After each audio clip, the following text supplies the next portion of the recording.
رب اجعلنی مقیم الصلاۃ ومن ذریتی ربنا وتقبل دعاء، اے میرے رب مجھے نماز کا قائم کرنے والا بنا، اور میری اولاد کو بھی نماز کی پابندی کرنے والا بنا، ربنا وتقبل دعاء، اے میرے رب میری دعا کو ضرور ضرور قبول کر لے۔ ڈاکٹر بنا، انجینئر بنا غلط نہیں ہے، لیکن ہماری سوچ کا منتہا یہی رہ گیا ہے۔ بچے سے بھی اگر پوچھے کسی کہ کیا بنے گا، انجینئر بنوں گا، ڈاکٹر بنوں گا۔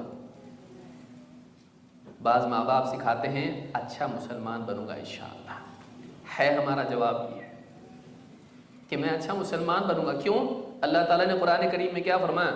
وَلَا تَمُوتُنَّ إِلَّا وَأَنْتُمْ مُسْلِمُونَ، تمہیں موت نہ آئے مگر تم ڈاکٹر ہو، انجینئر ہو، بزنس مین ہو، مالدار ہو، دنیا میں نامور بن جاؤ، تمہیں موت آئے تو اس حال میں کہ تم مسلمان بنو۔ سب سے بڑی ڈگری یہ ہے، یہی ڈگری آخرت میں کام آئے گی، اس کے سوا کوئی ڈگری کام آنے والی نہیں۔ کسی کی قبر میں ڈگری نہیں جاتی۔